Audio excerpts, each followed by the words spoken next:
안녕하십니까.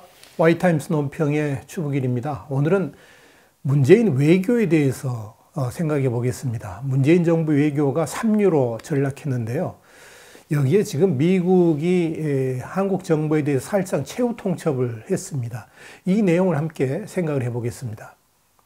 이제까지 이런 적이 없었습니다. 해리 해리스 주한 미국 대사가 22일 날 이 문재인 정부의 대북 정책과 북핵 협상에 대해서 직설적으로 비판을 했습니다. 이 외교부 출입기자 간담회 형식의 자리에서 나온 건데요. 이 해리 해리스 대사가 불만 섞인 발언을 많이 쏟아냈는데 제가 볼 때는 상당히 의도적인 것 같습니다. 한미 관계가 이렇게 흘러가면 안 된다 하는 것이고, 이 문재인 정부의 대북 정책에 대해서 경종을 좀 울려야 되겠다 하는 그런 분명한 의도가 이번 발언에 엿보입니다. 이 해리스 대사는 그 문재인 정부가 새로운 비핵화 방안으로 내세웠죠. Good Enough Deal을 이야기했었는데, 여기에 대해서 문재인 정부하고 자기하고 자신하고 정보를 전혀 공유하지 않아서 무엇인지 잘 모르겠다 이런 말을 했습니다. 정말 이게 심각한 이야기입니다. 여기 대사하고 외교부하고도 그런 커뮤니케이션이 전혀 없었다는 이야기죠. 또 그것이 만약에 제재 완화를 지칭한다 그러면 대답은 no라 그렇게 이야기했습니다. 그러니까 그걸 만약에 미국에 가기 전에 외교부하고 주한 미국 대사관하고의 협의만 있었더라도 미국 가서 그런 실수를 할 리가 없었을 것이다 하는 걸 미리 지금 이야기하는 거 아니겠습니까? 그리고 분명하게 이야기를 했습니다. 완전한 비핵화 때까지는 제재 완화는 없다라고 그랬습니다. 그러니까 지금 문재인 정부의 제재 완화를 기반으로 한 비핵화 방식을 정면으로 거부한 겁니다.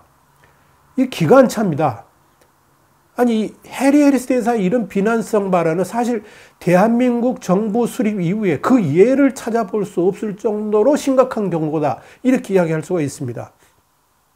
그동안에 이 해리 해리스 대사에 대해서 강직할 정도로 앞뒤가 분명하다, 또 한국에 대한 애정을 갖고 있다, 이런 평가를 이미 받아왔었거든요.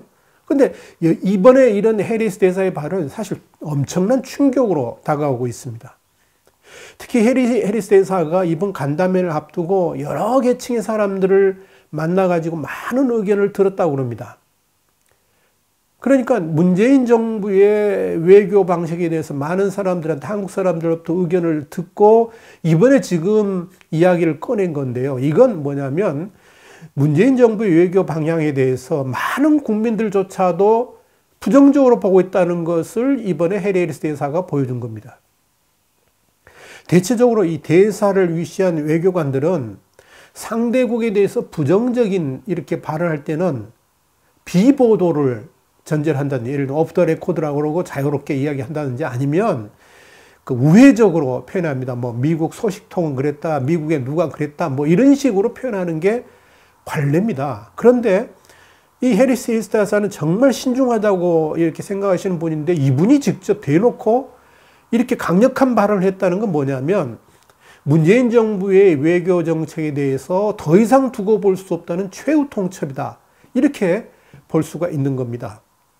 해리스 대사는 문재인 대통령의 이번 4월 10일 날 워싱턴 회담에도 동석을 했습니다. 배석을 했죠. 폼페이 장관하고 면담에도 함께 했습니다. 이 해리스 대사는 이번 11일 날 정상회담 전에도 조윤재 미국 대사하고 상당 기간 미국을 전역을 여행하면서 함께 시간을 보냈습니다. 그래서 이 문재인 정부에 대한 미국의 분위기라든지 태도, 이런 걸 너무나도 잘 파악하고 있습니다. 그런 해리스 대사 입에서 나온 이런 심각한 발언은 현재 문재인 정부가 가지고 있는 대외 정책, 외교의 난맥상이라든지 심각성이 어느 정도인지를 한마디로 대변해주고 있다라고 볼 수가 있을 겁니다. 해리스 대사만 그런 게 아니고요. 주한 미 대사였죠. 지금은 이제 국무부 동아태 담당 부차관보 대행으로 있는데요. 마크 네퍼가 23일 날 이런 말을 했습니다. 완전한 비핵화에 대한 북한의 근본적인 결정이 전제되지 않는 한 어떤 종류의 딜도 논의할 수 없다.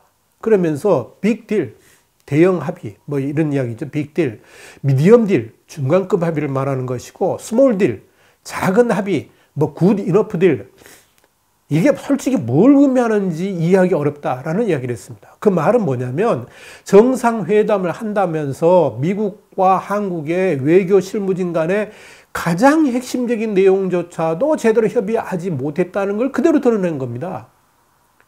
이런 외교적 망신이 없습니다. 도대체 외교부가 있긴 한지 대한민국에 의심스러울 정도입니다.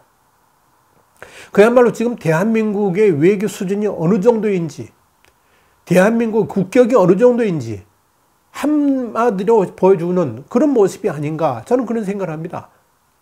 그리 안 해도 일본과 미국의 2+2 회담, 그러니까 외교장관, 국방장관 회담이죠. 이 2+2 회담을 보면서 우리 한국도 한때는 미국과 2+2 회담을 했었거든요. 근데 문재인 정부가 적폐라고 몰고 있는 박근혜 정부 때까지만 해도 미국과 2+2 회담을 했습니다.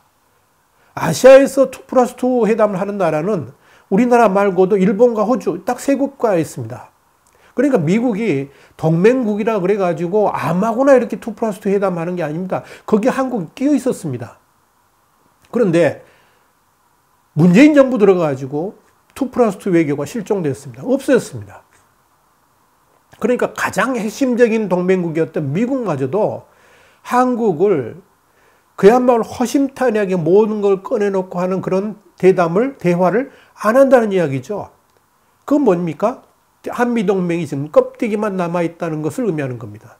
그러니까 라면이 익을 시간도 안 되는 단 2분 만에 한미정상회담이 끝난 거 아니겠습니까? 여러분, 무엇이 지금의 상황을 초래했습니까? 미국 없이 대한민국이 생존할 수 있다고 보는 그 무지한 정복 좌파의 가치관이 지금의 위기 상황을 만든 겁니다. 지금의 10대 강국이, 경제 강국이 우리나라 홀로 잘해서 만들었다고 보시는 겁니까? 구비구비 역사의 구비마다 한미동맹에 도움이 없었다 그러면 가당키나 한 일입니까? 그런데 지금 미군 철수하라고요? 미군 필요 없으니까 나가라고요? 지금의 문재인 대통령마저도 미국의 목숨을 건 지원이 없었더라면 지금 태어나기라도 했겠습니까? 생존할 수 있었겠냐는 이야기입니다. 그렇게 소중한 한미동맹을 내팽개치고 그저 북한만 바라보고 북한을 최우선에 두는 외교가 지금의 대한민국을 이렇게 만들고 있는 것은 아니냐 이야기입니다. 이게 바로 적폐 아닙니까?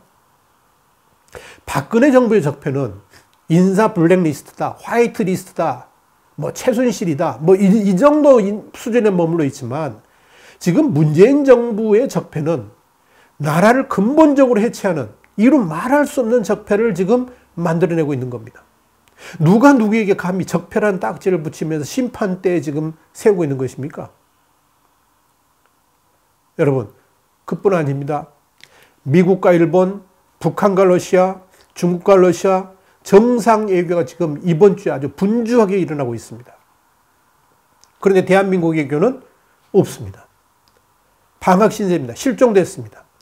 북한 김정은이 푸틴 러시아 대통령하고 정상회담을 위해서 블라디보스톡으로 건너갔습니다. 살기 위한 몸부림을 하고 있다는 겁니다. 푸틴 대통령은 이 만남 이후에 베이징으로 갑니다. 거기서 시진핑 주석과 회담을 하게 될 겁니다. 일본의 아베 수상은 미국으로 갑니다. 트럼프 대통령의 부인인 그 멜라니 여사의 생일도 챙겨줄 거라고 그럽니다. 참 지극정성입니다. 오죽했으면 트럼프의 외환견이다 뭐 이런 말을 듣고 있는데 그런 것을 전혀 고려하지 않고 그저 미국 일에는 앞장서서 챙깁니다. 왜 그렇게 지금 아베 수상이 하는 겁니까? 아베 총리가 하는 겁니까? 그렇게 해서라도 국익을 챙길 수만 있다면 100번이라도 그렇게 하겠다는 게 아베 총리의 생각입니다. 대통령이 국익보다 더 중요한 게 어디 있습니까? 국가를 위해서라면 뭐든지 할 수 있어야지 진정한 외교의 달인이라고 할 수 있는 거 아닙니까? 그게 바로 진정한 대통령의 자세라 이야기입니다. 미국과 일본, 트럼프 대통령과 아베 수상은 4월 말고도요, 5월과 6월 줄줄이 회담이 예정되어 있습니다. 4월에는 아베 수상이 미국으로 가고 5월과 6월에는 트럼프 대통령이 일본으로 옵니다. 매달 한 번씩 연 3개월 동안 매달 이렇게 정상회담을 하는 셈입니다. 그 가운데 있는 대한민국의 문재인 대통령은 지금 어떤 외교를 하고 있는 것입니까? 북방 외교요? 한마디로 코미디입니다. 대한민국 역사상 처음 있는 방문이라고요? 그게 자랑입니까? 그동안 대한민국의 대통령들이 왜 그런 나라를 방문하지 않았겠습니까? 우선순위에서 밀리기 때문에 그렇습니다. 국익에 별로 도움도 안 되지만 그보다도 훨씬 더 중요한 국가의 일정과 외교 일정들이 줄줄이 기다리기 때문에 그런 나라들에 가고 싶어도 못 간 겁니다. 안 간 겁니다. 그래서 이번에 북방 외교 하는데 여러분 언론들 다 보셨죠? 문 대통령의 심기를 살피는 유력 언론들마저도 문 대통령의 이번 순방 기사를 거의 보이지 않을 정도로 눈치껏 배정하지 않았습니까?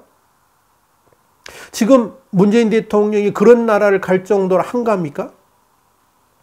당장 일본과의 관계 정상화도 시급하고요. 문 대통령이 그렇게 존경한다는 시진핑 주석하고도 시급히 만나가지고 북핵 문제를 둘러싼 외교를 해야 되는 거 아닙니까? 지금 시진핑 주석이 북한에 간다 안 간다 말들이 있는데 어떡합니까? 막 가기 전에 우리가 먼저 만나서 조율을 해야 되는 거 아닙니까? 지금 대한민국의 대통령이 4강 외교도 제대로 못하고 있는데 거기에다가 하노이 미북 정상회담도 결렬돼가지고 북한 비핵화 외교가 자초되어 있지 않습니까? 이런 상황에서 카자흐스탄이다, 뭐 우즈베키스탄이다, 투르크메니스탄이다, 캄보디아다, 브루나이다 이런 나라를 방문할 정도로 여유가 있냐 하는 이야기입니다. 문 대통령의 외교 행보를 보고 있다 보면 우라가 치밀어 오릅니다. 한미동맹은 껍데기만 남았고요. 일본과는 국교 단교 직전이고요. 그 중요하다고 생각하는 중국하고도 소통도 별로 없고요. 그렇다면 북한은요. 지금 이런 상황인데 외교부는 존재감도 아예 없습니다. 그러니 대통령이 가는 곳마다 외교 의전 실수를 하지, 말을 실수하지, 나라 망신 다 시키고 있는 거 아닙니까? 이것이 지금 대한민국 외교의 현실입니다. 참담합니다. 오늘도 어두운 이야기를 또 했습니다. 그렇지만 해야 될 이야기입니다.